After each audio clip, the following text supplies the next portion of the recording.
Friends, બજાર જેવો creamy અને ડિલિશિયસ ચોકલેટ આઈસ્ક્રીમ જે ઓછા સમયમાં અને ઓછી કિંમતમાં ઘરે બનાવવાની પરફેક્ટ રીત આજે હું તમારી સાથે શેર કરવાની છું. તો ફ્રેન્ડ્સ, ચોકલેટ આઈસ્ક્રીમ બનાવવા માટે 500 ગ્રામ ફૂલ ફેટ દૂધ લીધું છે.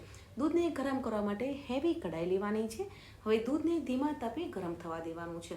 હવે દૂધ ગરમ થાય છે ત્યારે અહીંયા 200 ગ્રામ ખાંડ લીધી છે. 500 ગ્રામ દૂધ લીધું છે તેના પ્રમાણમાં મેં 200 ગ્રામ ખાંડ લીધી છે. જો તમારે વધારે અને ઓછી ખાંડ લેવી હોય તો તમારા ટેસ્ટ પ્રમાણે ઓછી અને વધારે કરી શકો છો. હવે એક બાજુ દૂધ ગરમ થાય છે તો એક બાઉલમાં થોડું દૂધ છે તે લઈ લેવાનું છે. હવે દૂધમાં 2 ચમચી કોર્નફ્લાવર લેવાનું છે અને 2 ચમચી કોકો પાવડર લેવાનું છે. ચોકલેટ આઈસ્ક્રીમ બનાવીએ છીએ ત્યારે કોકો પાવડર છે તે સારી બ્રાન્ડનો લેવાનો છે જેથી તેનો કલર છે તે બહુ સરસ આવશે. હવે કોકો પાવડર અને કોર્નફ્લાવરની એક સરસ સ્લરી રેડી કરી લેવાની છે કે જે કોઈ લમ્સ ન રહે તે રીતે સ્લરીને રેડી કરવાની છે. હવે દૂધ પણ ગરમ થઈ ગયું છે તો કોર્નફ્લાવર અને કોકોની સ્લરીને દૂધમાં ઉમેરી લેવાની છે અને ધીમા તાપે બોઇલ થવા દેવાનું છે. કોર્નફ્લાવરને દૂધમાં ઉમેરવાથી દૂધ છે તે ઘટ બને છે. તેમજ આપણે કોકો પાવડર ઉમેર્યો છે તેથી જે ચોકલેટ આઈસ્ક્રીમ મળતો હોય છે માર્કેટમાં તેવો જ કલર છે તે આવી જશે. હવે અહીંયા મેં ડાર્ક ચોકલેટ લીધી છે તેને નાના પીસીસમાં કટ કરી લેવાની છે. જો તમારી પાસે ડાર્ક ચોકલેટ ના હોય તો માર્કેટમાં જે ડેરી મિલ્ક ચોકલેટ મળતી હોય છે તે પણ લઈ શકો છો.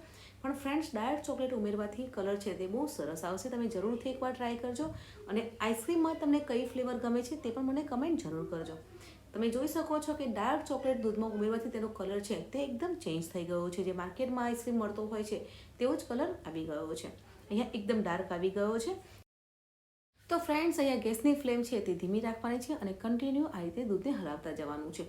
કોર્નફ્લાવર ઉમેરવાથી તમે બબલ્સ જોઈ શકો છો કે એકદમ પરફેક્ટ આવી ગયા છે અને થિકનેસ પણ આવી ગઈ છે. તો ધીમા તાપે હજુ પણ આપણે 1 મિનિટ માટે થવા દેવાનું છે જેથી એકદમ થિક આઈસ્ક્રીમ છે તે રેડી થઈ જશે. તમે જ્યારે પણ ઘરે આઈસ્ક્રીમ બનાવો છો ત્યારે આ રીતે બબલ્સ આવે ત્યાં સુધી થવા દેવાનું છે કેમ કે અહીંયા કોર્નફ્લાવર ઉમેર્યો છે તેને પણ સારી રીતે થવા દેવાનું છે. તો ફ્રેન્ડ્સ, કોર્નફ્લાવર છે તે સરસ એવો કૂક થઈ ગયો છે તો ગેસને બંધ કરી અને ઠંડુ થવા દઈશું. ઠંડુ થયા પછી તમે જોઈ શકો છો કે તેની થિકનેસ છે તે આ રીતની હશે. હવે તેને એક બીજા બોલમાં લઈ અને અડધો કલાક માટે ફ્રીજમાં મૂકી દઈશું જેથી વધારે થીક થઈ જશે. હવે અહીંયા આપણે વ્હીપ ક્રીમ લીધી છે. અહીંયા વ્હીપ ક્રીમ છે તે મેં વધારે લીધી છે કેમ કે મેં આજે કોકોનટ આઈસ્ક્રીમ પણ બનાવ્યો છે તો તેની માટે વ્હીપ ક્રીમ છે તે વધારે લીધી છે. તમારે વ્હીપ ક્રીમ ના લેવી હોય તો માર્કેટમાં જે અમૂલની ક્રીમ મળતી હોય છે તે પણ લઈ શકો છો અને બીજી બ્રાન્ડની પણ ક્રીમ તમે લઈ શકો છો. ચોકલેટ આઈસ્ક્રીમ બનાવવા માટેની ક્રીમ છે તે વ્હીપ થઈ ગઈ છે અને ક્રીમ છે તે મેં વધારે લીધી છે કેમ કે અહીંયા કોકોનટ આઈસ્ક્રીમ પણ બનાવવાની છે તો તેની માટે ક્રીમ છે તે મેં વધારે વ્હીપ કરી હતી. તો એક બોલમાં થોડી ક્રીમ છે તે લઈ લેવાની છે. જો તમે મારા કોકોનટ આઈસ્ક્રીમની રેસીપી ના જોઈ હોય તો જરૂરથી એકવાર જોઈ લેજો અને મને કમેન્ટ પણ જરૂર કરજો કે તમને મારી કોકોનટ આઈસ્ક્રીમ રેસીપી કેવી લાગી. હવે આ જ ક્રીમમાં આપણે ચોકલેટનું જે મિશ્રણ રેડી કર્યું હતું તેને ઉમેરી લેવાનું છે અને મિશ્રણને ઉમેર્યા પછી હેન્ડ બ્લેન્ડરથી આ રીતે વ્હીપ કરી લઈશું જેથી ક્રીમ અને ચોકલેટનું જે મિશ્રણ હતું તે સરસ એવું થીક થઈ જશે અને તેનો કલર પણ તમે જોઈ શકો છો કે જે બજારમાં જે આઈસ્ક્રીમ મળતો હોય છે તેવો જ કલર આવી જશે. તમે અહીંયા ચોકલેટ એસેન્સ બજારમાં મળતું હોય છે તે પણ ઉમેરી શકો છો પણ અહીંયા આપણે ડાર્ક ચોકલેટ ઉમેરી છે જેથી તમે એસેન્સ નહીં ઉમેરો તો પણ આનો ટેસ્ટ છે જે બજારમાં આઈસ્ક્રીમ મળતી હોય છે તેવો જ ટેસ્ટ રેડી થાય છે. તમે તેની થિકનેસ પણ જોઈ શકો છો કે એકદમ ક્રીમી અને ડિલિશિયસ એવો ચોકલેટ આઈસ્ક્રીમ છે તે બનીને તૈયાર થાય છે. ફ્રેન્ડ્સ, તમે જરૂરથી એકવાર ટ્રાય કરજો. માર્કેટમાં જે આઈસ્ક્રીમ મળતો હોય છે તેવો જ ટેસ્ટ ઘરે રેડી થાય છે તે પણ એકદમ ઓછા સમયમાં અને ઓછી કિંમતમાં જ ઘરે એકદમ ડિલિશિયસ અને ક્રીમી ચોકલેટ આઈસ્ક્રીમ છે તે બનીને તૈયાર થાય છે. હવે આઈસ્ક્રીમને સેટ કરવા માટે મેં અહીંયા એરટાઇટ પ્લાસ્ટિકનું કન્ટેનર લીધું છે તેમાં આઈસ્ક્રીમને સેટ કરીશું. પણ જો તમારી પાસે આવું કન્ટેનર ના હોય તો તમે સ્ટીલના વાસણમાં પણ તમે આઈસ્ક્રીમને સેટ કરી શકો છો અને રેડીમેડ મોલ્ડ જે મળતા હોય છે તેમાં પણ આઈસ્ક્રીમને સેટ કરી શકો છો.